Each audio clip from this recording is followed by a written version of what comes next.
संत बाळूमामा महाराज की जय, अहिल्या माता की जय, बजरंग बली की जय. तुमच्याकडे प्रॉब्लेम आहे असं का नाही? कुठं हात प्रॉब्लेम आहे? हार घालायला कोणी उठत नाही. हा टोपी नाही, हे महत्वाचा मुद्दा आहे. बरोबर, त्यांनी खरं सांगितलं. आपल्याला टोप्या घालता येतात पण टोपी नाही घालता येत.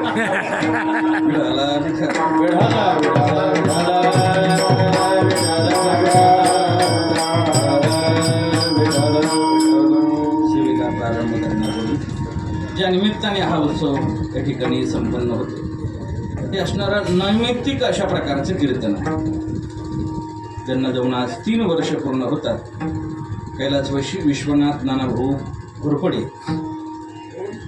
यांच्या तृतीय पुण्यस्मरणाच्या निमित्ताने अर्थात पुण्यतिथीच्या निमित्ताने संपन्न होत असणारं हे कीर्तन आहे. त्यांच्या मागं जो परिवार आहे, त्यांच्या धर्मपत्नी गंगा भागीरथी ताईबाई विश्वनाथ घोरपडे, त्यांचा असणारा मुलगा बाबासाहेब विश्वनाथ घोरपडे, ज्ञानेश्वर विश्वनाथ घोरपडे आणि त्यांची असणारी मुलगी सौभाग्यवती अनिताताई विश्वनाथ पांडुळे आणि समस्त घोरपडे परिवार, या परिवारातील हे पितृछत्र हरपून आज 3 वर्ष पूर्ण होतात आणि तृतीय पुण्यस्मरण या परिवाराच्या माध्यमातून आज संपन्न होतंय आणि त्या निमित्ताने असणारी ही कीर्तन सेवा आहे.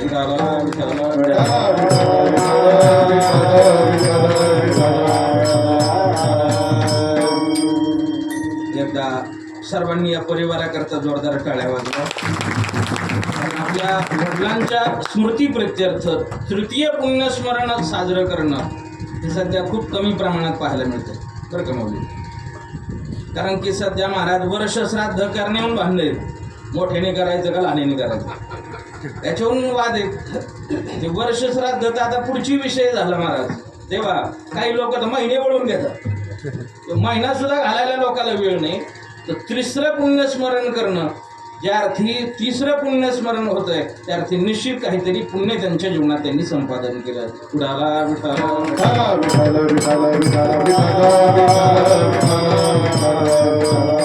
तर व्यक्ती गेल्यानंतर शास्त्राने अनेक प्रकारची विधी मागं करण्याकरता सांगितलेत पहा.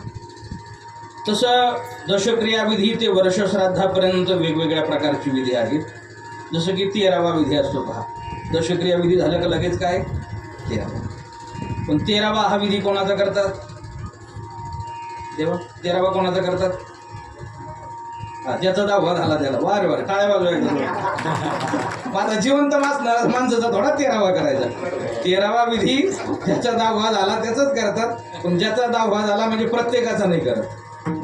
ज्याने गृहस्थ आश्रम स्वीकारलेला आहे, अर्थात ज्याचं लग्न झालेलं आहे त्याचाच काय केला पाहिजे 13वा. ज्याचं लग्न झालं नाही त्याचा 13वा नाही करायचं, त्याचा 14वा करायचा. एखाद्याने वानप्रस्थ आश्रम स्वीकारला आणि त्यामध्ये जर जोर केला तर त्याचा त्या ठिकाणी 15वा करावा. आणि संन्यासी व्यक्ती गेल्यानंतर त्यांचा केला जातो, त्याला म्हणतात 16वा. याला म्हणतात षोडशी. विडाला विडाला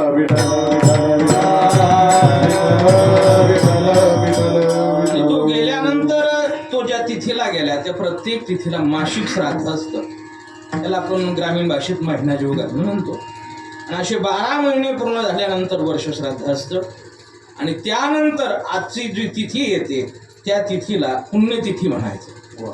आजची जी तिथी आहे त्याला म्हणायचं पुण्यतिथी. ज्ञानोबराय सांगतात संसारिक लोकांकरता खऱ्या अर्थाने तो पर्व काळे सोम सूर्यादी ग्रहणी येऊन करते पार्वणे का माता पितर मरणे अंकित जो दिवस. आपले आई वडील ज्या दिवसाला गेले तो दिवस त्या परिवाराकरता पर्व काळ असतो.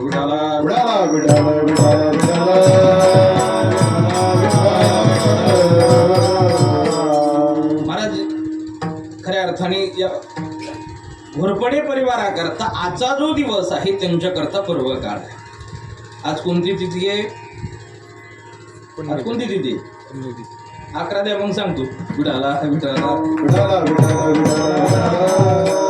मला पण माहिती नव्हती, पण ती मागाशी चालू होईपर्यंत मी डायरी काढली होती ना, ती त्याच्याकरताच काढली होती. वैशाख शुद्ध नवमी आजची जी तिथी आहे या परिवाराकरता हा दिवस पर्व काळ आहे. अर्थात ही जी तिथी आहे ही पुण्यतिथी आहे. मग व्यक्ती गेल्यानंतर त्याच्या मागे जो परिवार आहे त्यांच्यावर जबाबदारी. आपल्या आई वडिलांच्या आजी आजोबांच्या पितरांच्या स्मृती प्रित्यर्थ काहीतरी दान घडलं पाहिजे. लोक म्हणतात आईला जाऊन वडिलाला जाऊन आजी आजोबाला जाऊन वर्ष झाले 2 वर्ष झाले 3 वर्ष झाले इथं दिलेलं त्यांना तिथं कसं मिळणार आहे, कशा करता द्यायचं, त्याच्याकरता उत्तर सांगत असतो मी, इथं दिलेलं त्यांना कसं मिळेल. कल्पना करा मुलगा शिकण्याकरता तुमचा बाहेर शाहूगाव नाही काकडे हायस्कूलला पुण्याला किंवा मुंबईला आणि त्याच्याकडे आता पैसे संपले, त्याला जर पैसे पाठवायचे असत आपण काय करतो, आता काय मनी ऑर्डर करायची गरज, आता काय फोन पे गुगल पे, म्हणजे बँकेत जायची गरज नाही, नंबरला लागायची गरज, घरी बसल्या बसल्या नाही झोपल्या कुठंही कधीही पैसे पाठवू शकतो, फक्त इथून वर नाही पाठवता येत, बाकी कुठं पाठवता येतात. आणि त्याच्याकडे ATM कार्ड असेल तर तो कधीही पैसे काढू शकतो. ही जशी बँकेची सुविधा आहे तसं भगवंताने केलेली सुविधा आहे. गेलेल्या व्यक्तीच्या स्मरणार्थ जे दान आपण करणार आहेत ते दान पितरांना प्रदान होतं. मग हा जर विधी त्या ठिकाणी महाराज म्हणले त्यांच्या स्मृती प्रत्यर्थ केला, आपण जे दान केलेलं हे दान दिल्यानंतर ते पितृ संतुष्ट होतात आणि आपल्या कल्याणाकरता आपल्याला आशीर्वाद. तो का म्हणे पितृ आशीर्वाद दे कल्याण इच्छिती दया कुळा, कल्याण इच्छिती दया कुळा, कल्याण इच्छिती दया कुळा. तुका म्हणे पितृ आशीर्वाद दे, कल्याण इच्छिती दया कुळा, कल्याण इच्छिती दया कुळा, कल्याण इच्छिती दया कुळा. टाळ्या वाजवा सगळ्या अगदी जोरदार. अतिशय सुंदर योग्य आणि समर्पक प्रमाण दिले महाराज. आता हे प्रमाण देण्याचं कारण काय माऊली, आता हे नुसते गायक नाहीत, हे सगळे कीर्तनकार झालेत ना. जे ठकाजे महाराज तर आहेत, पण आता आमचे अशोक महाराज भागवत महाराज हे आता यावर्षी खूप चांगल्या प्रकारची वेगवेगळ्या सेवा त्यांनी केल्यात. चांगले चांगले वक्ते अशा प्रकारचे कीर्तनकार म्हणून ते आता झालेले आहेत. त्याच्यामुळं काही ते योग्य प्रमाणे ब्रह्मा विष्णू आणि हे राहिले ना सबका मालिक आहे. विठाला, विठाला. महाराजांचं काय नाव आहे? अर्जुन महाराज. ते बरोबर बांध सोडतात, माशाचा डोळ्यात उडवतात. अर्जुन म्हटल्यावर काय काम पाहिजे. आणि योग्य अशा प्रकारचं मार्गदर्शन त्यांना आहे. जे आता दिवमध्ये जे भोलेबाबांची संस्था आहे, खूप सुंदर शिक्षण आहे. जे पुढचं भावी जीवन त्यांचं खूप चांगलं राहणार आहे. आपल्या परिसरात खूप नामांकित एक व्यक्तिमत्व त्या ठिकाणी घडवण्याचं काम बाबा करतात. त्या ठिकाणचे विद्यार्थी महाराज फेलच नाही, सगळे विद्यार्थी, कारण तेवढी तयारी करून घेतात ते. नुसते महाराज नाही, महाराजांचं बाप कीर्तनाला हे आणि सगळं शूटिंग करायचं काम त्यांच्याकडे.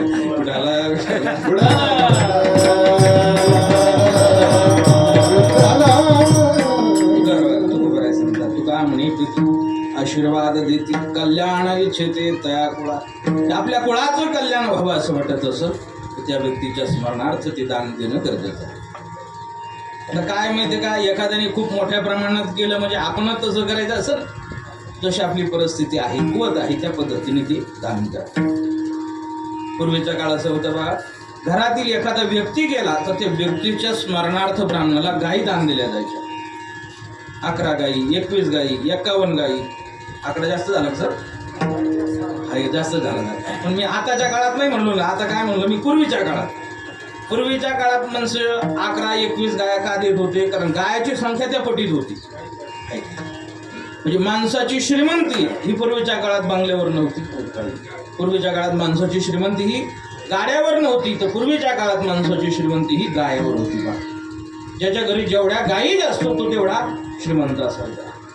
भगवान परमात्मा म्हणतात, आई मी तुझा एकुलता एक गाये राखितो 9 लाख. म्हणजे 9 लाख गायी भगवंताच्या घरी होते असं नाही. भगवंताचे वडील होते नंदराज. नंदराज हे असं पद होतं की ज्याच्या घरी 1 कोटी गायी आहेत त्याला काय म्हटलं जायचं, आणि त्या 1 कोटी पैकी 9 लाख भगवान परमात्मा स्वतः सांभाळत होते. पण घरी गायी किती होत्या, 1 कोटी. गणपती बाबा मला सांगा, 1 कोटी गायी असतील तर त्यांचे वासरं किती असतील,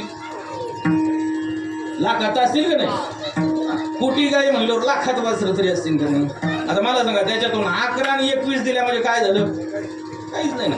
कल्पना करा, तुमच्याकडे कोटी रुपये आहेत. आता नाही ठेवले तुमच्याकडे शेअर मार्केटवाले, पण कल्पना करा तुमच्याकडे कोटी रुपये आणि तुम्हाला म्हटलं कीर्तन संपलं का तसं मोकळ्या हाताने महाराजाचं दर्शन घ्यायचं नाही. सगळ्यांनी 100-200 म्हणजे नका देऊ तुम्ही आता, पण कोटी जर असते तर 100-200 तुम्हाला द्यायला काय वाटलं असतं?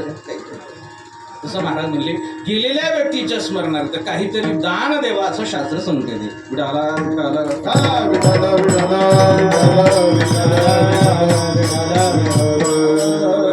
तुका म्हणी पितृ आशीर्वाद देती कल्याण ते तयार. गेलेल्या व्यक्तीच्या स्मरणार्थ महाराज सांगतात की जी पुण्यतिथी आपण म्हणतो, ज्याने जीवनामध्ये पुण्य कर्म केलेलं अशांची पुण्यतिथी संपन्न होत असते. हे तृतीय पुण्यस्मरण या परिवाराच्या माध्यमातून आज संपन्न होत आहे. आज थोडी सगळ्यांनाच गडबड आहे. काहीतरी 13व्याचा विधी आहे, अजून लग्नाची तिथी आहे. या सगळ्याचा विचार करून आपण थोडक्यात सेवा करणार आहोत. विडाला विठ्ठल विठ्ठल अभंगामधून तुकोबाराने आपल्याला सुखप्राप्तीचं ठिकाण सांगितलं. मनुष्य जन्माला आल्यापासून मरेपर्यंत आणि उठल्यापासून झोपेपर्यंत ज्याच्या ज्याच्या करता प्रयत्न करतो त्याचं नाव आहे सुख. विडाला विठ्ठल विठ्ठल जे रात्रंदिवस जे आपण प्रयत्न करतो हे कशा करता करत असत? सुखा करता करतो. मला वाटतंय एक अपवादात्मक अशा प्रकारचं उदाहरण जर आपण पाहिलं तर ती फक्त कुंती मातेचं. कारण त्या कुंतीने देवाकडे मागत असताना काय मागितलं? दुःख. दुःख मागितलं. कारण कुंतीचं म्हणणं असं होतं, देवा ज्या ज्या वेळेला आमच्या जीवनात दुःख येतं ना त्या त्या वेळेला तू आमच्या करता धावून येतो. पाती पांडव बनवारी बरी त्या देवाशी आठवणी. सारखं भगवंताचं नामचिंतन. दुःख झालं का देवाचं आठवण देवानी यावं. म्हणून तर आपल्याला हरिपाठात ज्ञानोबाऱ्या सांगतात, द्वारकेचा राणा पांडवा घरी. पांडवाच्या घरी भगवान परमात्मा राहायचे.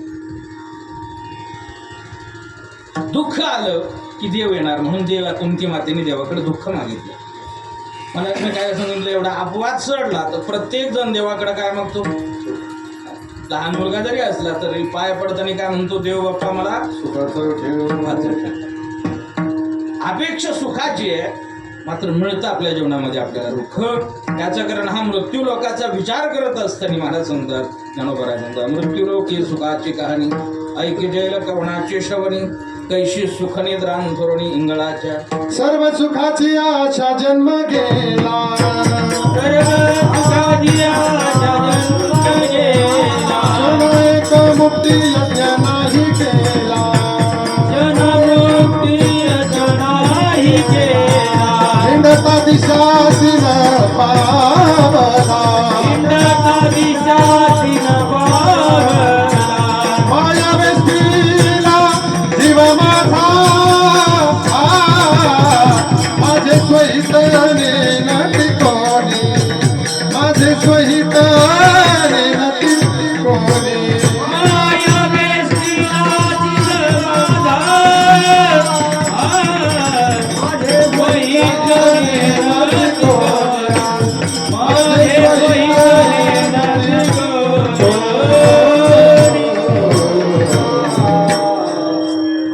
सर्व सुखाच्या आशेमध्ये माणसाचं जीवन जातं, ती इच्छा मात्र काही पूर्ण होत.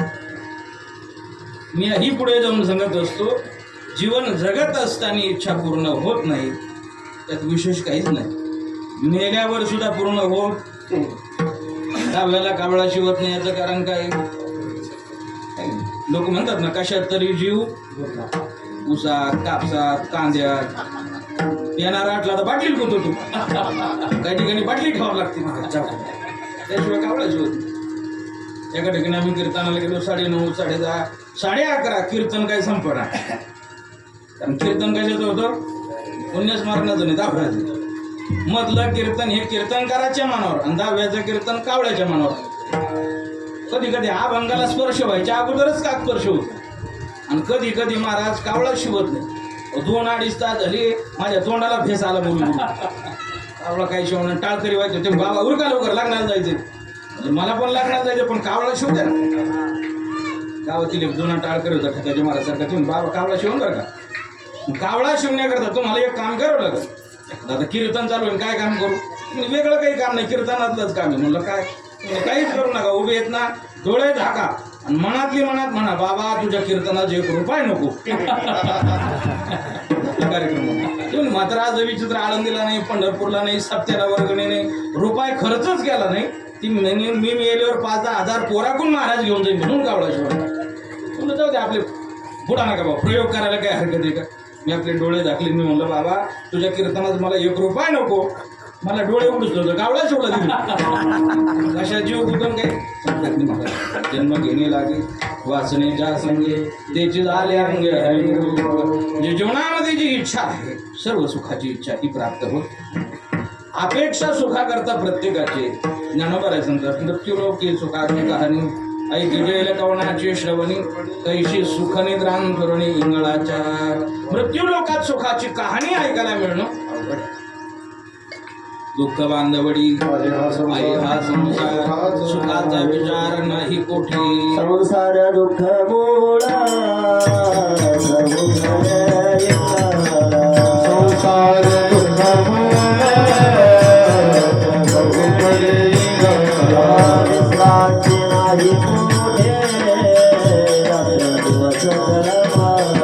विश्रांती नाही गोडे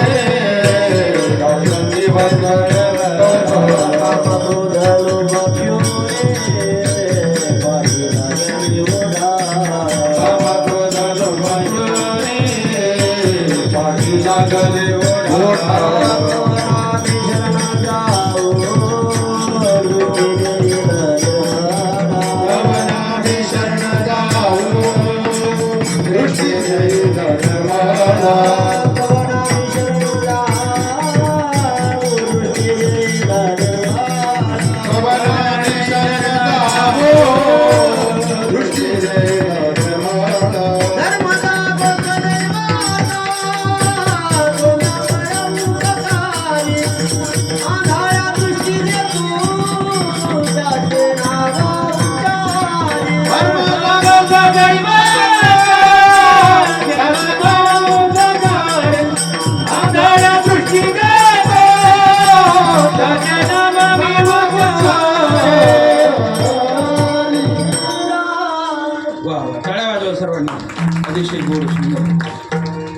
महाराज. हे प्रमाण आता दुर्मिळ होत चाललं आणि त्याच्याकरता काकडा करणाऱ्या व्यक्तीला हा दुःखरूप अशा प्रकारचा संसार. दुःख बांधवडी आहे हा संसार सुखाचा विचार नाही कुठे. आपल्या सर्वांचे प्रमाण पाठे जो देखते सुखिया कोई ए संसार नगरी बाजार भरला ग बाई. संसार नगरी बाजार भरला ग बाई. संसार नगरी बाजार भरला भारी. संसार नगरी बाजार भरला भारी. यात सुख नाही, यात सुख नाही, सुख कोठे नाही. संसार नगरी बाजार भरला ग बाई. संसार नगरी बाजार भरला ग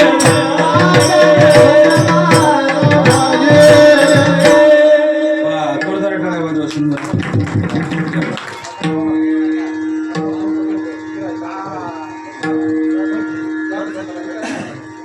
असा हा संसार आहे. जाऊ द्या झाकली मूठ. हा जास्त बाबाट नाही करायचं. उठाला विठाला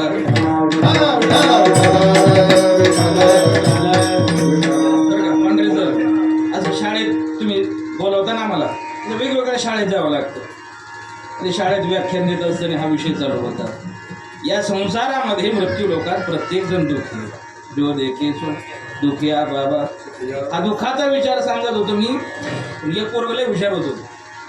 ती उठलं ते म्हणे महाराज थांबा, तुम्ही म्हणता प्रत्येक जण दुःखी आहे.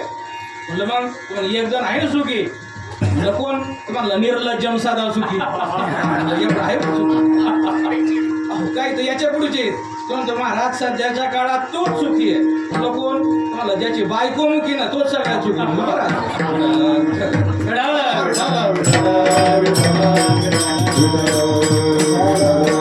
रात्रंदिवस प्रयत्न आपले सुखा करता चालू, पण सुख आपल्याला मिळत असं नाही बरं का. सुख मिळालंच नसतं तर आपण जीवन जगलो. सुख मिळतंय, पण किती मिळतंय? सुख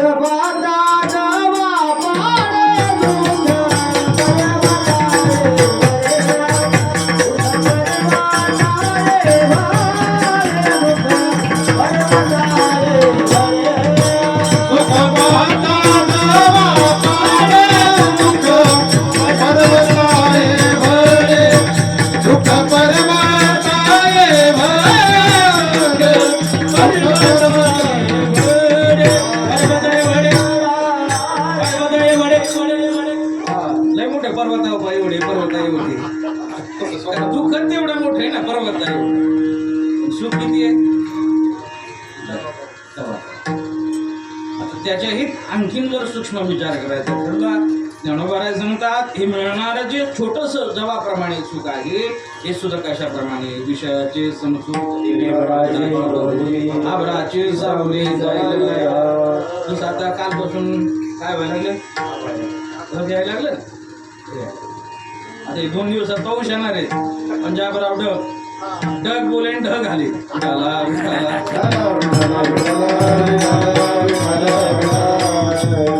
जसं हे ढगाची सावली आहे, सावली म्हणेपर्यंत उन्हालेलं आहे, तसं असणार हे विषयाचं सुख आहे. शास्त्र चिंतन जर आपण केलं तर आपल्या लक्षात येईल. याही पुढे जाऊन सांगितलं जातं हेही सुख विषयाचं नाही बरं का, ते सुख आत्म्याचं आहे. माणसाला असा भास होतो की ते सुख विषयातून मिळालं. म्हणजे गुरुवर्य शांतीब्रह्म मारुती बाबा कोरेकर बाबा पाठामध्ये एक दृष्टांत सांगत असतात. बाबांनी सांगितलं 5 पाकवांना जीव घातलं कुत्र्याला. मग गेलं ना चक्कर मारून. कारण कुत्रे कीर्तनात पाहिजे. काही लोक येत नाही पण ते विचारतात किती माणसं होती. सांगणार आहे म्हणून नाही, रात्री कुत्र्या नव्हतं. कुत्रा पण गरजेचं. कुत्र्याला फुल जेवण करून दिलं. फुल जेवलेलं कुत्र जेवण करून बाहेर निघालं. निघाल्यानंतर त्याला एक हाडूक सापडतो. खूप जुनं होतं, 1857चं. ते कुत्र्याची नजर त्या हाडकावर गेली.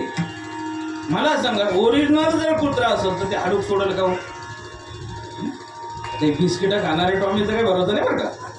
गावठी जर गावरान कुत्रा असेल तर ते हाडूक सोडणार नाही. मला हाडूक उचलणार, गावाच्या बाहेर जाणार आणि त्या हाडकातून रक्त काढण्याकरता रात्रंदिवस प्रयत्न करणार. हाडकात रक्त आहे का? निघायचा काही संबंधच नाही ना. परिणाम असा होतो की हाडकातून रक्त काढण्याच्या छंदामध्ये त्याचा दात तुटतो आणि दाताचं रक्त हाडकाला लागतं. पण तरी कुत्र समाधानी असतं. हे प्रयत्न करून का होत नाही, पण हाडकातून रक्त याचा एक हाडकाचं आहे. मिळणारा आनंद हा आत्म्याचा आनंद आहे. माणसाला वाटतो तो विषयातून मिळाला.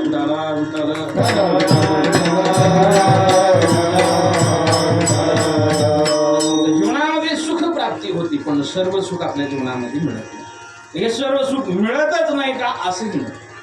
जगद्गुरु तुकोबाराय सांगतात आम्ही आमच्या जीवनामध्ये सर्व सुखाचा अनुभव घेतो. सर्व सुख लाभो सर्व अलंकार आनंदे निर्भर डुलत असो.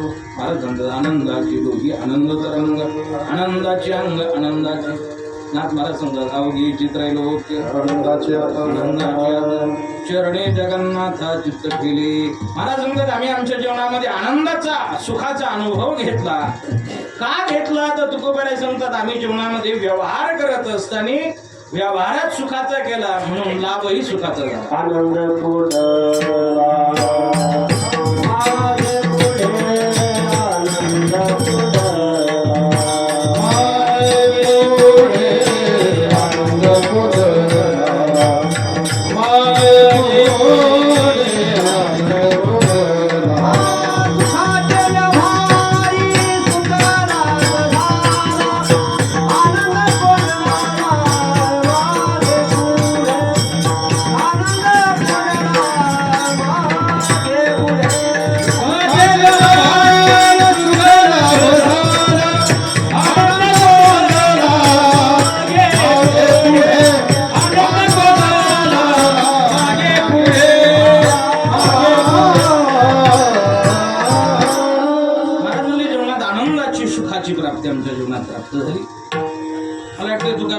महाराजांचं चरित्र जर आपण पाहिलं, आता सध्याचा जो काळ आहे ना, सध्याचे जे दिवस चालू आहे, वारकरी संप्रदायाच्या हृदयस्थ असणारे विश्वसंत संत श्रेष्ठ ज्ञानेश्वर महाराजांचं हे जे चालू वर्ष आहे, या जन्माचं 750वं वर्ष आहे, सप्तशतकोत्तर सुवर्ण महोत्सवी वर्ष. आणि सध्या आळंदी क्षेत्रामध्ये हा उत्सव चालू आहे आणि त्याच्या तुकोबाराचं चरित्र राऊत बाबांच्या मुखातून श्रवण करायला मिळत आहे.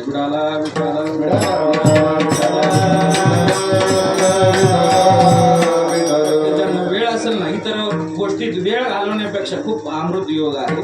आपल्याला जाणं शक्य होणार नाही, अर्थात ज्यांना शक्य असेल त्यांनी 10 तारखेपर्यंत जरूर आळंदीला जाते.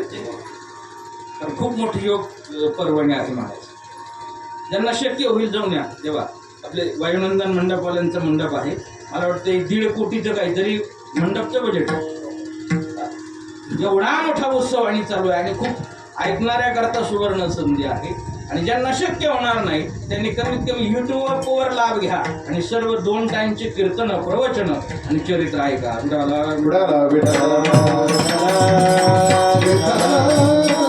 सांगत होतं की तुकोबाराचं जे चरित्र आहे, आपण जर पाहिलं, टीव्हीला एक मालिका होती पहा, तू माझा सांगाच. मला काय सांगायचं, त्या मालिकेत तुकोबाराचं जे घर दाखवलं ना, जसं तुकाराम महाराजांचं घर नव्हतं, पण जसं तुकाराम महाराजांचं घर होतं तशा घरात ह्या कलाकार मंडळीने कामच केलं नसतं. म्हणून त्याच्याकरता थोडं जरा बरं झालं. राहण्याकरता घर नाही, खाण्याकरता अन्न नाही. मला समजा एक अन्न करिता मिली, बायको मिली, अन्न नव्हतं. अशी प्रतिकूल परिस्थिती दुष्काळ पडला. दुष्काळी असला श्री एक अन्न करिता मिली, राहण्याकरता घर नाही, खाण्याकरता अन्न नाही, अशी प्रतिकूल परिस्थिती होती. पण जीवनात सुखाच्या बाबतीत म्हणाल तर सुखाला कमतरता.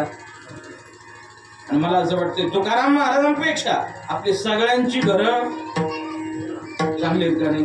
तरी घरकुला करता फॉर्म टाकलेली सगळे घर चांगले. सगळं मला वाटतंय आपल्याकडे सर्व अनुकूलता असताना आपल्या जीवनात दुःख आहे आणि संत जीवनामध्ये सर्व प्रतिकूलता असताना त्यांच्या जीवनात. लोकांनी विचारलं, महाराज हे सुख जर आपल्याला प्राप्त करून घ्यायचं असेल तर ज्यांना हे सुख मिळालं त्यांच्याकडे आपण जाऊन विचारलं पाहिजे. तुकोबाराकर काही मंडळी आली, दर्शन घेतलं. लोकांनी विचारलं, महाराज आम्ही काही प्रश्न घेऊन आलो. महाराज म्हणजे विचार. महाराजांनी सांगितलं, जो काही प्रश्न तुम्ही विचारणार आहात तो पारमार्थिक विचार. नका पासी वधू प्रपंचाच्या गोष्टीया, वधू प्रपंचाच्या गोष्टीया, वधू प्रपंचाच्या गोष्टीया, वधू प्रपंचाच्या गोष्टी, वधू प्रपंचाच्या गोष्टी, वधू प्रपंचाच्या गोष्टी. नका माझा पासे वधू प्रपंचाच्या गोष्टी, हे नका माझा पासे वधू प्रपंचाच्या गोष्टी, माझा प्रपंचाच्या गोष्टी, प्रपंचाच्या माझ्या गोष्टी. काय भाडं बिडं काही नाही दिलं, तशीच फक्त माग काय होतं, तुकाराम महाराजांना 14 टाळ केली होती, आपल्याला 60 झाले म्हणजे निम्मे त्रास होता. बघा विडाला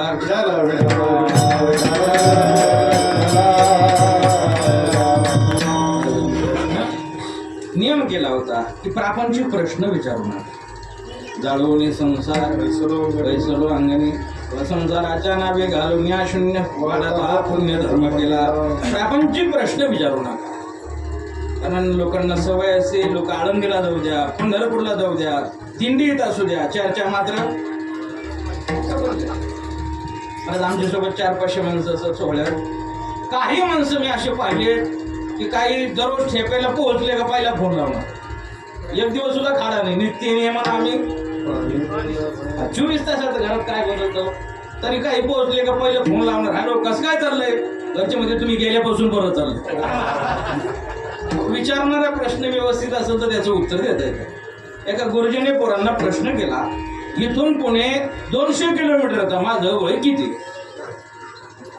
काय प्रश्न आहे, इथून पुणे 200 किलोमीटरचं माझं वय किती आता किलोमीटरचं व्हायचं काही गणित आहे का?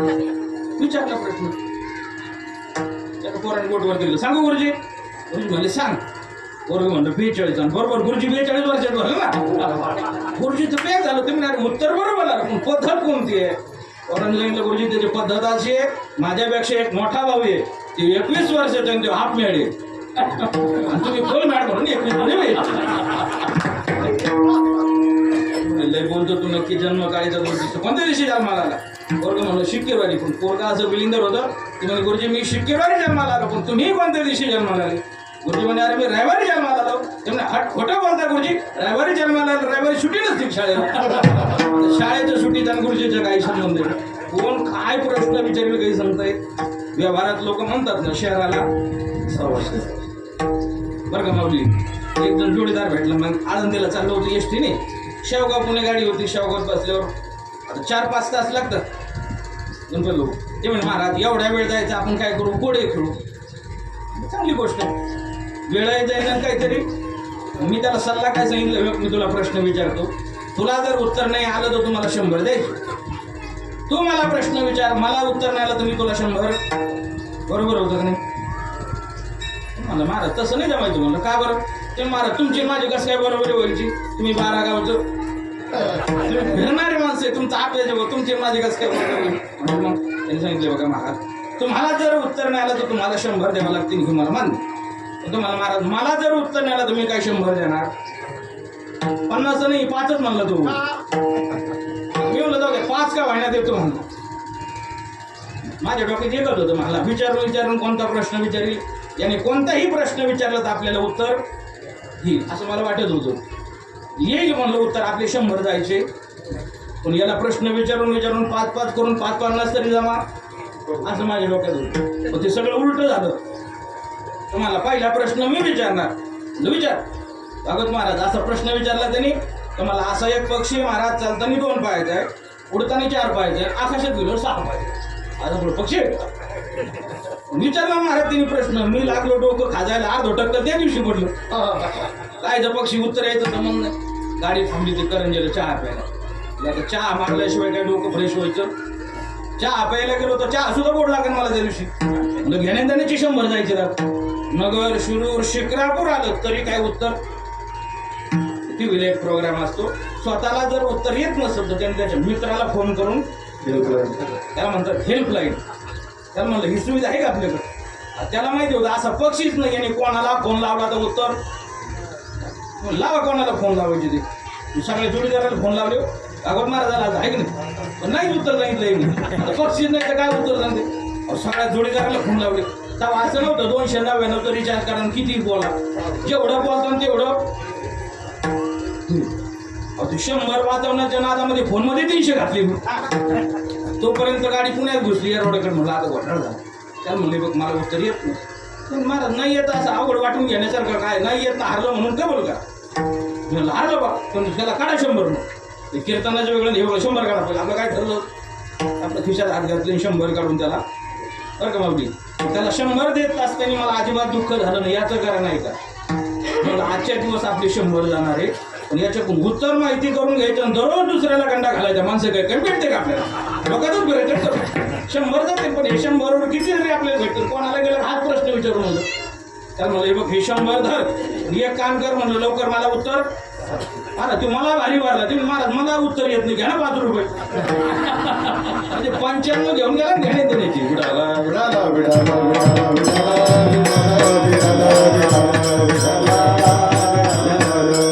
असे अनेक प्रश्न आहेत बरं का सगळे एका कीर्तनात सांगून जमत काही राखून ठेवावं लागते पण पुढची तारीख आली होती ना आता तुम्ही सगळे जवळचे माणसं म्हणून शेवटचा प्रश्न विचारतो या प्रश्नाचं उत्तर कीर्तन संपल्यानंतर द्यायचं कीर्तन संपल्याबरोबर जरी पुऱ्या झाल्या असल्या भाजी झाली असली तर लगेच तुम्ही जेवायला बसणार कीर्तन संपलं का तुम्ही सगळे दर्शनाला 100-200 काढून ठेवले आहे ना तर मग काय ते दर्शन घेताना तुम्ही काय करायचं मला उत्तर द्यायचं आता मी तुम्हाला प्रश्न विचारणार आहे या प्रश्नाचं उत्तर कीर्तन संपल्यानंतर द्यायचं अचूक उत्तर जो देणार आहे त्याला काय मिळणार आहे नाही अशा हलक्या वस्तू नाही दिली चांदीचं नाणं सोन्याचं घड्याळ आहे सोन्याचं घड्याळ आहे. सोन्या नावाचा पोरगा आपल्या संस्थेत त्याचं बंद पडलेलं घड्याळ आहे. पण प्रश्न जर उत्तर व्यवस्थित दिलं तर घड्याळ आता प्रश्न लक्षपूर्वक आहे का. 3 जण मित्र आहेत, हॉटेलमध्ये जेवायला गेले. किती जण आहेत? 3 जण. 75 रुपये बिल झालं. तिघांनी 25 रुपये केले. 25 तरी हॉटेलचं बिल दिलं. पण काय झालं, हॉटेल नवीन चालू झालं होतं. मालकाने काय केलं, 5 रुपये डिस्काउंट दिला. वेटर 5 रुपये घेऊन आला. पण तिघांनी विचार केला 6 असते तर 2 घेता आले असते नाही का. आता 5 आहेत, वाटून कसे घ्यायचे हुशार होते. त्यांनी सांगितलं भांडणं त्यांना करण्यापेक्षा 1 रुपये घेऊ आणि उरलेले 2 रुपये वेटरला टीप म्हणून देऊन टाकू. आता पहिले किती रुपये केले होते? 25 तरी 75. 1 रुपया प्रत्येकाला रिटर्न मिळाला. याचाच अर्थ प्रत्येकाचे किती रुपये गेले? 24 रुपये गेले. 24 तरी 72 आणि वेटर जवळ दिलेले मागाशीचे 2. 72 आणि 2 74. 1 रुपया गेला कुठे? एवढा 1 रुपया सापडून आणून द्या आणि सोन्याचा घड्याळ घेऊन जा.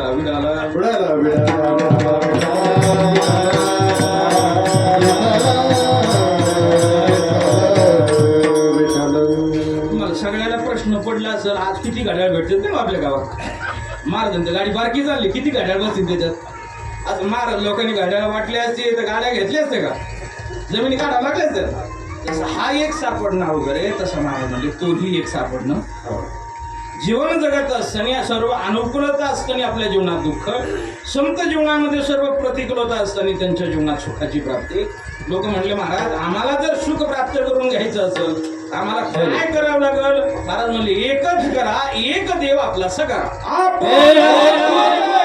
देव करणे घ्यावा आपुला तो एक देव करणे घ्यावा आपुला तो एक देव करणे घ्यावा आपुला तो एक देव करणे घ्यावा आपुला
बाबा आमटे.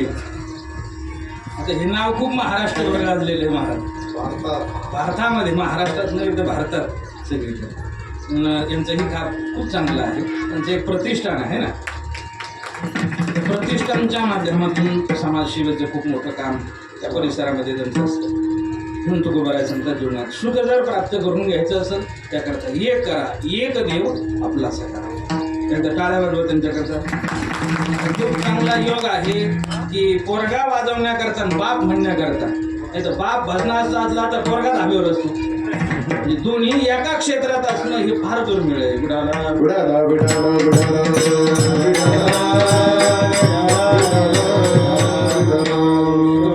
जीवनात जर सुख प्राप्त करून घ्यायचं असेल तर त्याकरता देव आपला असा करावा लागेल. सुखा लागे जरी गरीशी तळमळ तरी तो पंढरीशी जाय.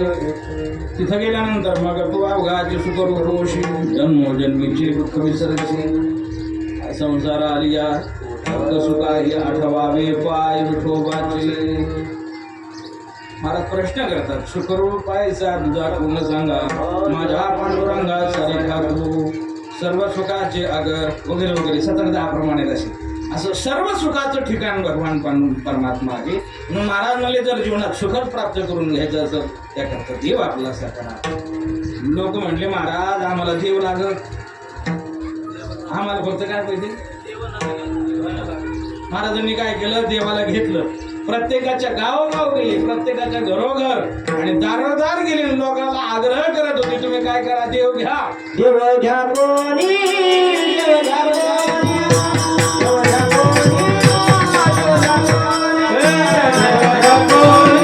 देव घ्या कोणी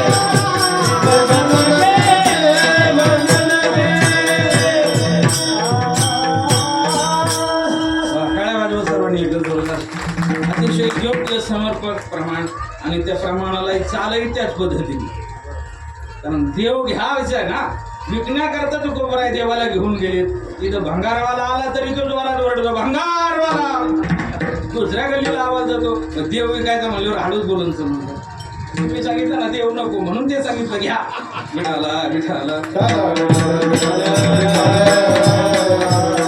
तुम्ही जसं नको म्हणले प्रत्येक जण तो कोबरायला तेच सांगत होता देवाना लगे देवाना लगे महाराजांना असं वाटलं की देव घ्यायचा म्हटल्यावर देवाच्या मोबदल्यात काहीतरी द्यावं लागल असं लोकांना वाटत असावं तुकोबराने त्याचा खुलासा केला देव घ्या फुका देव घ्या लगे रोका मोठ काही तरी सुद्धा लोक म्हणत नव्हते महाराज आम्हाला देव लागत का लागत नाही याचं कारण लोकांनी सांगितलं देव न लगे कशामुळे साठवणीचे जागे देव साठवण्याची जी जागा आहे ना ही जागा आमच्याकडे मोकळी अवघ्या पांढरे परिवारा करता टाळ्या वाजव सर्वांनी आता तुम्ही सांगितलं की काय लोक महाराज इथं इंचावून भांडणं चालली लोकांची बांधावरून आणि देवा करता एवढी जागा महाराज या परिवारानं दिलेली.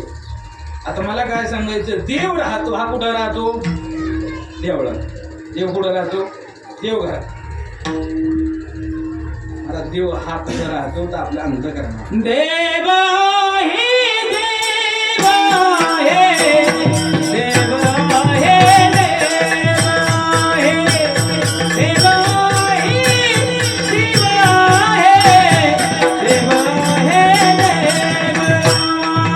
देव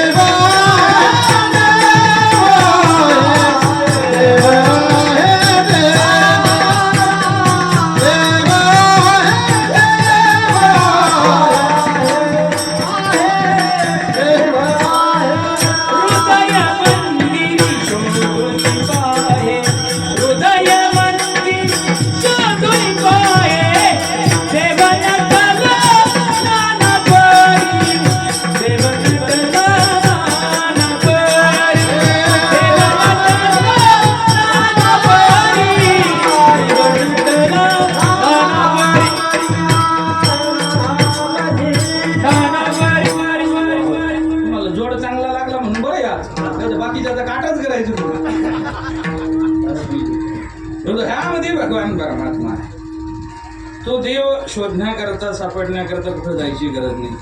हरिपाठ झाल्यानंतर आपण तो कोबरायचा जो अभंग घेतो महाराज म्हणले कुठं जाऊ नका नरगती सायास सुखे तो घरा नारायण देव घरी येण्याकरता तयार आहे महाराज. पण महाराज प्रत्येकाच्या देव घरी येणार मोकळा देव घरी कोणाच्या येणार आहे. भगवंतानी चोरी केली पण प्रत्येक घरी केली नाही. घर पाहुणी एकांताची नवविधा नवनीताची देव त्या घरामध्ये येतो की ज्या घरात भगवत भक्ती आहे. महाराज म्हणले देव घरी यावा असं वाटत असं त्याकरता घर तसं बनवावं लागेल. कारण मारायचं एक हिंदी अभंग आहे ऐजा कर घर राम असं घर करा की ज्या घरात कोणी देव. तुम्ही म्हणता महाराज तुम्ही एवढ्यात आपल्या घरी नाही आले वाटतं पत्रे काढून टाकले डबल मजली गेले आता पार्टीस काय एसी काय मार्बल काय ते देव कधी यायचं सांगा हा? देव येतो त्या घरात तिथले आता सावता महाराजांच्या देव घरी आला पण कुठं साठविला हरी महाराज म्हणतात हृदय रुपये अंतकरणामध्ये ते येतो पण महाराज त्याकरता घर तसं करावं लागतं काम क्रोध हे के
सगळं म्हणणारे पहाडी आवाज आहे काय गोड आवाज मला काय करता असं तुम्ही हा आनंदाचा सगळ्यांनी खा मग काय होईल असा आवाज होईल तुमचा असं एवढं सुंदर सगळे साथ असल्यावर महाराज आपण 4 वाजेपर्यंत करू मला काय संध्याकाळी कीर्तन आहे नव्हते आता विठाला विठाला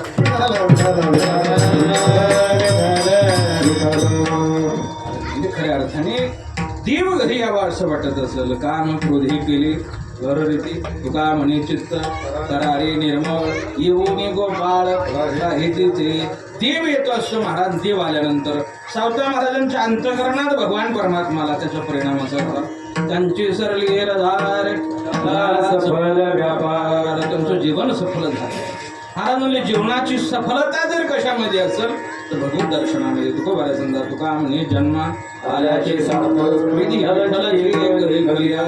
ज्ञानोबाला समजा हे साथी आलिया ओळगा शारण धरून नाही तरी संसार जाईल दया जीवनाची सफलता भगवत दर्शनामध्ये जर देव मिळाला तर त्याचं जीवन सफल झालं आणि नाही मिळालं तर त्याचं जीवन निष्फळ 2 गोष्टी पहा सफलता आणि निष्फलता पांढरे सर एक अर्ध्या मिनिटात व्याख्या समजतो जी गोष्ट ज्याच्याकरता मिळाली त्याच्याकरता वापरली तर ती गोष्ट सफल झाली आणि जी गोष्ट ज्याच्याकरता मिळाली त्याच्याकरता न वापरता अन्यत्र वापर झाला तर ती गोष्ट निष्फल झाली त्याला म्हणतो सफलता आणि निष्फलता कळालं ना सगळ्याला नाही दृष्टांत सांगतो मग सांगतो तर काय होतं बऱ्याच वेळेला अखंड हरिनाम सप्ताहाचं पुढच्या वर्षीचं नियोजन कधी होतं काल्याच्या दिवशी पुढच्या वर्षी कोणाला पंक्ती घ्यायच्या संत पूजा कोणाला घ्यायची कोण ठरवतं काल्याच्या दिवशी ठरवलं जातं ना कधी कधी काय होतं वातावरण जर पेटलं ना ज्याला नाही घ्यायची तो घेतो तो आपल्यापेक्षा कमी जमीन आहे त्याला आपल्यापेक्षा कमी पगार आहे त्याने घेतली म्हणल्यावर आपण सुद्धा गणपती भोकड खूप दिवसापासून पंगत आहे आम्हाला प्रत्येक वर्षी फोन येत असतो यावेळेस जमलं नाही आता तिथं एक जणांनी पंगत घेतली पण ज्यांनी घेतली तो माणूस खूप चिकट वातावरण पेटल्यामुळं जोडीदाराने घेतली म्हणून घेतली पंक्तीचा दिवस उजाडला आणि 200-300 माणसं त्याच्या दारात. लोक म्हणले महाराज अशी पंगत पूर्ण होत नाही, त्याला तूप वाढावं लागतं. टेन्शन आलं आता. 200-300 माणसं म्हणल्यावर किती तूप आणलं पाहिजे? कमीत कमी 2-1 किलो त्याने आणलं होतं वाटी भरून. म्हणतो महाराज ती वाटी भर तू, पण 300 माणसाला कसं काय पुरण? वाढण्याची टॅक्ट होते, असं चमच्याने पळीने नाही दाबणाने. जास्त ओळखीचा दिसला तर डबल झटका आणायचा. पण दिवस होते हिवाळ्याचे, ते तूप सुद्धा थिजलेलं होतं. पगाळण्याकरता विस्तावर ठेवलं. पंक्तीची गडबड लगबग होती, कोणाचं तरी पाय लागला नव्हतं सगळं तूप. माणूस का होता अहो एवढं तूप गेल्यावर त्याला राहवलंच नाही. तू जोरदारात वरडायला लागला. त्याचे बायको तिकडून आले, ते म्हणजे काय झालं तुम्हाला, बॉम्ब लागला तुम्हाला तर काही? हा म्हणजे जपलं जसं आपलं ऐकायचं सर वाचन तसं. त्यांनी सांगितलं असंही तुम्ही काही घरात ठेवणार नव्हते, तसंही ठेवणार नव्हते, असंही गेलं आणि तसंही गेलं. तिने सांगितलं हे जे गेलं ना, चुलीत गेलं ते जाणार होतं, ते पोटात जाणार होतं. इथं जे गेलं ते निष्फळ गेलं, तिथं जाणार होतं ते सफल जाणार होतं. याला म्हणतात सफलता आणि निष्फलता. कळालं ना आता? नाहीच का? अर्ध्या मिनिटात दुसरं सांगू.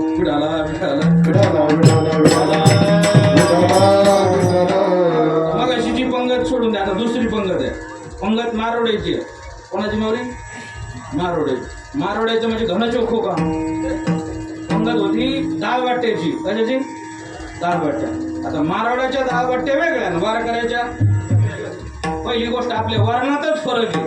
मारोड्याचं वरण वेगळं, वारकऱ्याचं.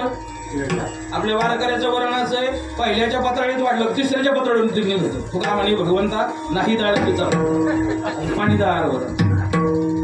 आणि ते बट्ट्याच्या होत्या, या काय दाड्यात तळलेल्या नव्हत्या, तेलात तळलेल्या नव्हत्या, गावरान तुपात तळलेल्या बट्ट्या.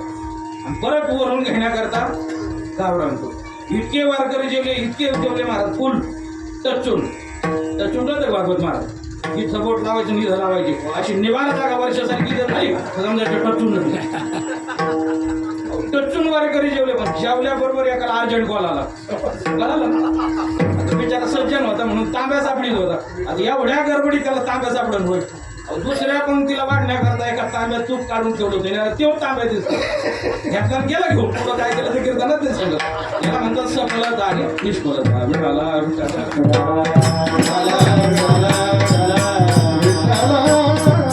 भगवंताने आपल्याला हा देह दिला. कशा करता? देवी दिला देह दिले इंद्रिय हात पाय कान डोळे मुख बोलाया वचन. कशा करता? जेणे तू जोडशी नारायण नाशी जीव पण करू.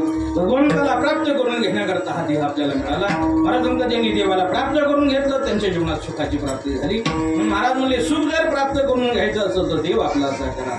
नाही देव आपलासा केला तिने विना जेव्हा सुख लोक म्हणले महाराज देवाला सोडून जगतामध्ये अनेक पदार्थ अनेक वस्तू आम्ही पाहतोय, हे काही सुख देऊ शकणार नाही का? महाराज म्हणजे ते सुख नाही देणार, कारण ते दुःखाच्या निर्मितीचे ठिकाण आहे, कारण ते सर्व मायेने निर्मित आहेत. अभंगाच्या दुसऱ्या चरणामध्ये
सुखाच्या निर्मितीचे ठिकाण आहे, कारण ते मायनी निर्मिती फिरते माई दुःखाचे जनते.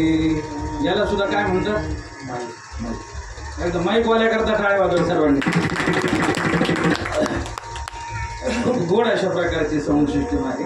म्हणजे माऊली देव आहेत आणि एवढ्या छोट्याशा कार्यक्रमाकरता तुम्ही दोघं उपस्थित आहे, तुम्हाला धन्यवाद आहे. बारकाली कार्यक्रम कामगारवरच लोक चुकून आणि एवढं सुंदर म्हणजे कोणाला सांगावं सुद्धा लागलं नाही. माऊली आवाज कमी करा का वाढवा, येन द्या, ट्रबल द्या.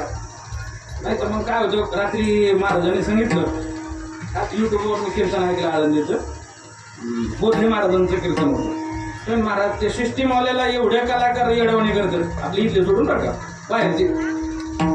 किती आवाज दिला तर त्यांचं समाधानच होत नाही. वाढवा वाढवा. महाराज म्हणले 10-12 गायक पाठवायचे, याचा वाढव, त्याचा कमी कर, याचा वाढव. त्याच्यात 15 मिनिटं गेले म्हणे. एवढं सगळं झालं मी म्हणलं आता राहिला असेल तर माझ्या आवाज माईकला आवाज दे. म्हणजे एवढं सगळं सिस्टीमवाल्यावर खूप लोक हे असतात.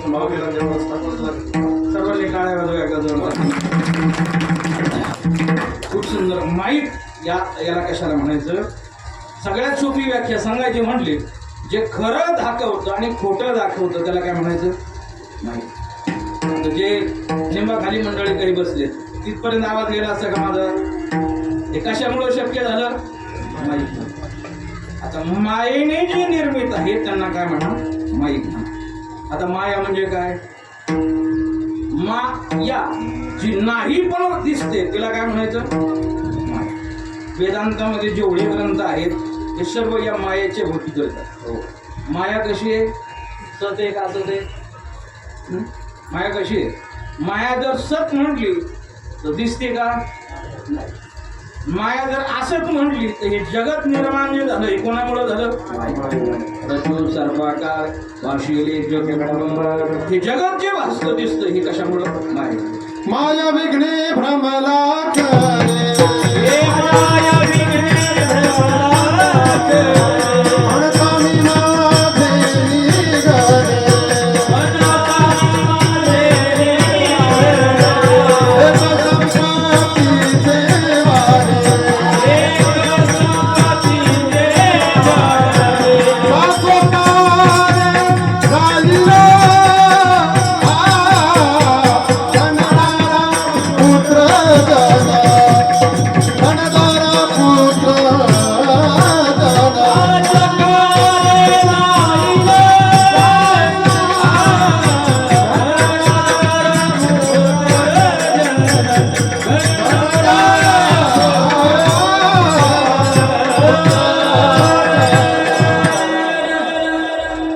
महाराजांनी खूप गोड प्रमाण दिलं. मी आणि माझं यालाच काय म्हणायचं, माया म्हणायचं. याची सगळ्यात सोपी व्याख्या, मी आणि माझं याला माया म्हणायचं. हा जो माईक आहे हा कोणाचा आहे, तुमचाच आहे, पण कीर्तन संपेपर्यंत माझा आहे. म्हणून याचा आवाज चांगला आला तरच मला समाधान आहे, कारण माझा आहे. मायेने निर्मिती त्याला माया म्हणायचं. माया सतही नाही असंच नाही, सतासत विलक्षण अशा प्रकारची माया आहे. जगाच्या निर्मिती करता ही माया फक्त ग्रहीत धरावी लागते. आणि याच्याकरता वेदांतामध्ये एक गोष्ट आलेली आहे पहा, 17 हत्तीची गोष्ट आहे. गणपती कशाची गोष्ट आहे, 17 हत्तीची. माहिती आहे तुम्हाला आमच्या पाटील, सांगायचे का मग पांढरे सर, सांगू का, याच्यातच सांगतो, काही वेगळा चार्ज नाही घेणार. विठाला विठाला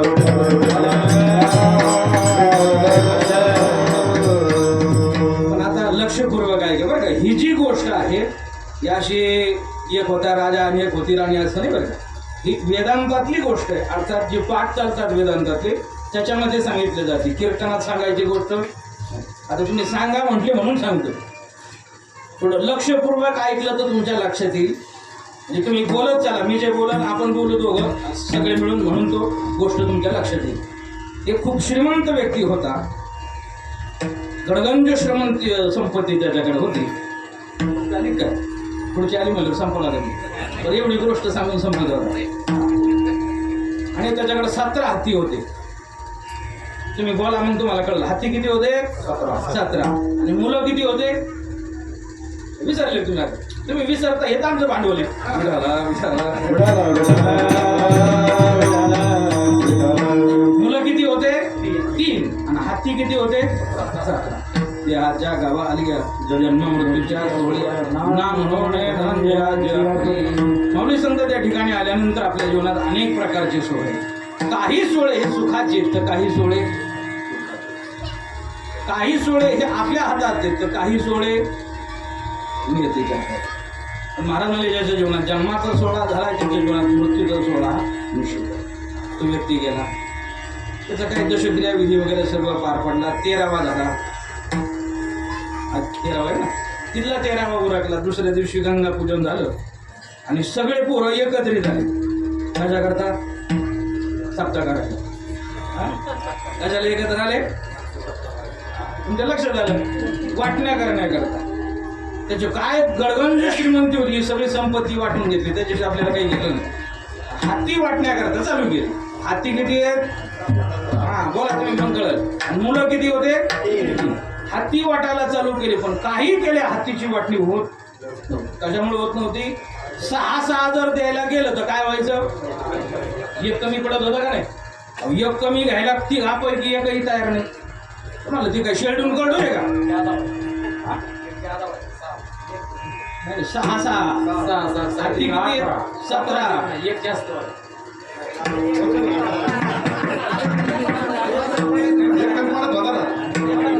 एक कमी पडतोय. वाढू नका, हाती येतो, पैसे तुम्हाला द्यावं लागते.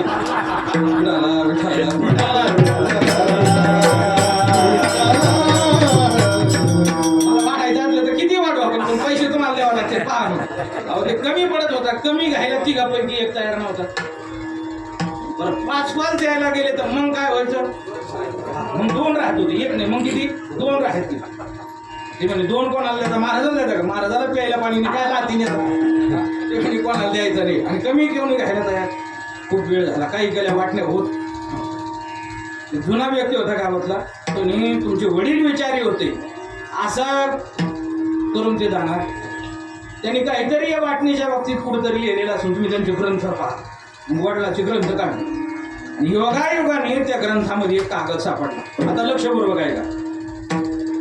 त्या ग्रंथामध्ये त्या व्यक्ती गेल्यानंतर 3 मुलामध्ये त्या 17 हत्तीची वाटणी कशी करायची याचं विवरण होतं. 1 नंबरचा मुलगा होता, त्याला हत्तीच्या संख्येपैकी 1 नवमांश हत्ती द्यायचे होते. किती? हा तुम्ही बोला तर कळणार तुम्हाला. किती द्यायचे होते? 1 नवमांश. 2 नंबरच्या मुलाला हत्तीच्या संख्येपैकी 1 तृतीयांश हत्ती द्यायचे होते. किती? आणि 3 नंबरचा जो मुलगा होता त्याला हत्तीच्या संख्येपैकी 1 द्वितीयांश हत्ती द्यायचे होते. कळालं? कळालं ना?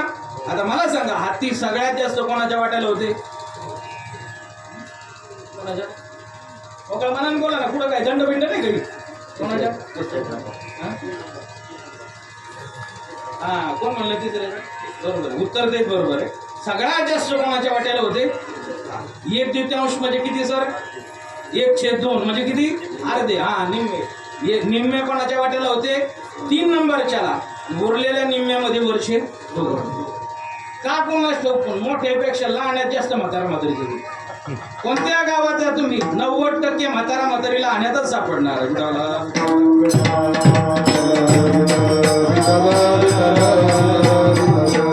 आपल्याकडे वेळ कमी, वाटण्या लवकर करायच्या. तुम्ही करा बरं वाटण्या. हत्ती किती आहेत आपले? हा तुम्ही बोला तर करणार. किती आहेत? 17. आणि 17चे 1 द्वितीयांश किती होतात? झाला घोटाळा. किती होते? 8.5. गणिताच्या दृष्टीने 8.5 होतात. पण हत्ती 8.5 कसे करणार? अर्धा म्हणजे मरण ना देऊ. अर्धा इकडे अर्धा म्हणजे मरण ना देऊ. कसं करताच येत नाही. त्यांनी सांगितलं मागाशी वाटण्या होत नव्हत्या, आता इकडून तिकडून कागद सापडला तरी सुद्धा वाटण्या. ज्याने कागद सापडायला लावला होता तो माणूस तिथेच होता. त्याने सांगितलं मी तुमच्या वाटण्या करून देतो, मला एक सांगा तुमच्या हत्ती किती आहेत? किती आहेत? 17. त्याने सांगितलं जरा वेळ एक काम करा, माझा एक त्याच्यामध्ये धरा. आता किती झाले? आता पहा किती पटापट वाटण्या होत्या. 18चे 1 द्वितीयांश किती होतात? अर्धे. 18चे अर्धे किती? 9. हा 9 कोणाला दिले? 3 नंबरच्याला.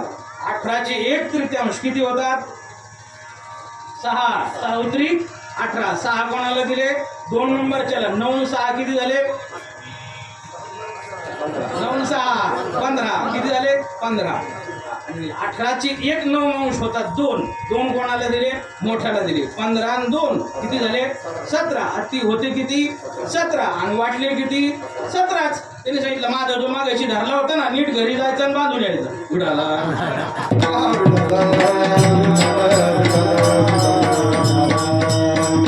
सर्व किचकटे जगाच्या निर्मिती करता ही माया ग्रहित म्हणली म्हणजे मायेने निर्मित ज्या वस्तू आहेत त्या सर्व दुःख देणार आहेत म्हणतो बऱ्याच समजा आणि एक नाही की माईक पदार्थ ते माझे अर्थ नको देवा या सर्व माईक गोष्टी करता तुको बऱ्या नको म्हणत याचं कारण तुको बऱ्या समजा का म्हणे त्यांचे कळले महाधर्म जे जे कर्म धर्म नाशिवंत हे सर्व नाशिवंत वस्तू आहेत म्हणून अविनाशी भगवान परमात्मा यांनी प्राप्त होऊ शकत नाही अविनाशी भगवान परमात्मा जर प्राप्त करून घ्यायचा असेल त्याकरता काय करावं लागतं अभंगाच्या 3ऱ्या चरणावर अविनाश करी आपली अविनाश करी आपली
गोविंदाचे गोविंद गोविंद म्हणा लागलिया असं सतत देवाचं नामचिंतन घेतलं तर तो भगवान परमात्मा प्राप्त होतं तुकाराम महाराज सांगतात आम्ही आमच्या जीवनामध्ये आम्हाला दुसरा धंदाच माहित नाही 3 रजनी हाची धंदा गोविंदाचे पवाडे 3 रजनी या शब्दाचा अर्थ आहे दिवसाही तो आणि रात्री सुद्धा तर दिवसाचे धंदे वेगळे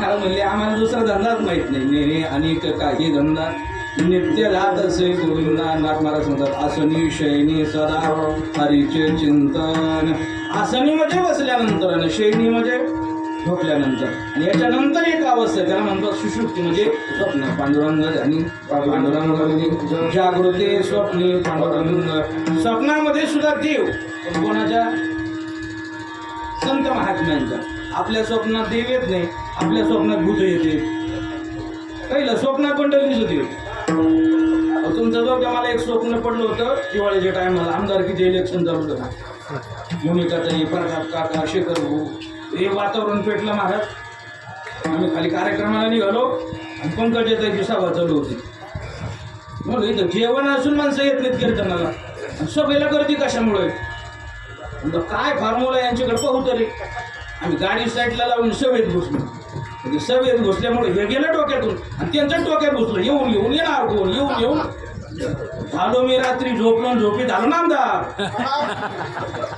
मला आमदार झाल्यासारखं वाटत आहे झोपीत मी आमदार झालो पण याच्यावर स्वप्न संपलं नाही मला लगेच मुंबईहून फोन आला ते म्हणजे देवेंद्र फडणवीस राहू द्या उद्धव ठाकरे राहू द्या तुम्हालाच मुख्यमंत्री करायचं बरं का आज मोटरसायकलीवर नाही मर्सिडीज गाडी मागं 2-4 पुढं 2-4 हलता थाट शपथविधीला निघलो मुंबईला मी कडक स्टार्च केलेले कपडे कडक टोपी असं चॉकलेट कोल्हापुरी चप्पल टाईट फिट होऊन शपथविधीला मी हात केला तर तेवढ्या पोराने झोपेतून टोटे उठावणे महाराज मला थोड्यासाठी घोळ केला जे स्वप्न पडतं माणसाला चांगलं असू दे वाईट असू दे ज्याचं आपण चिंतन करतो स्वप्नात येण्याकरता सतत देवाचं चिंतन आणि असं सतत देवाचं चिंतन केलं लावी म्हणा पिसे गोविंदाचे आणि एकदा देव मिळाला तर भगवान परमात्मा आपल्यासारखं त्याला करतो अविनाश तरी अविनाशी तो भगवान परमात्मा आहे तो आपल्याला तसं करतो आणि या ठिकाणी आल्यानंतर ज्याचा जन्म झालेला आहे त्याचं शेवट निश्चित आहे त्याला जावं लागल पण त्याच्याकरता ते जाणं शेवटचं जाणं ठरल आणि जरी तो शरीराने गेला तर कीर्ती रूपाने शिल्लक राहील अभंगाच्या शेवटच्या जाणार तो का म्हणे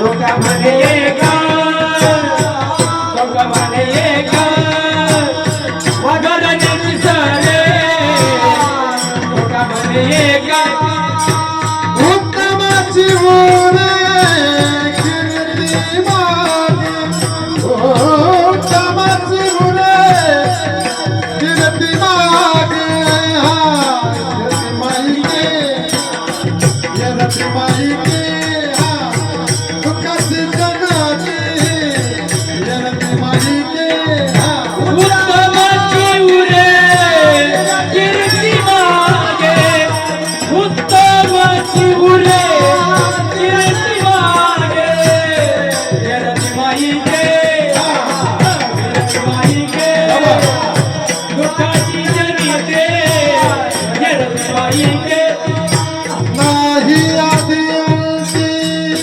अवसान नाही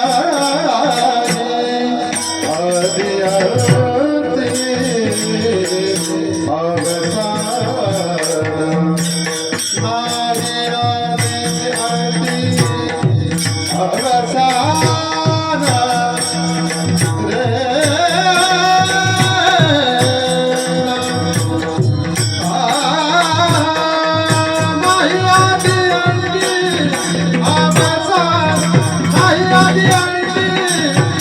अवसान नाही आदी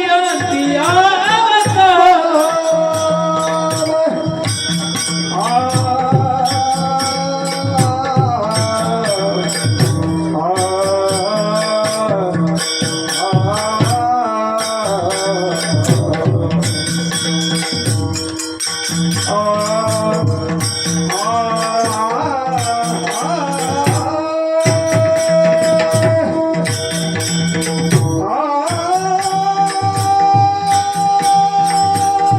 अवसान रे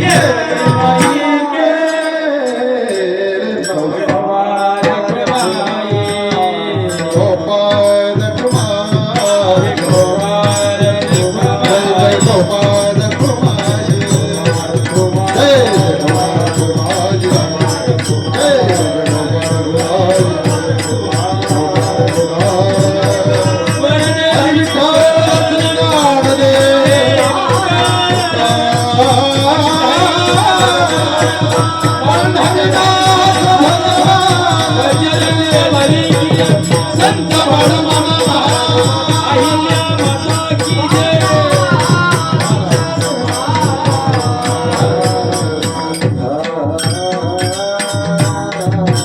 ज्ञानेश्वर माऊली राजा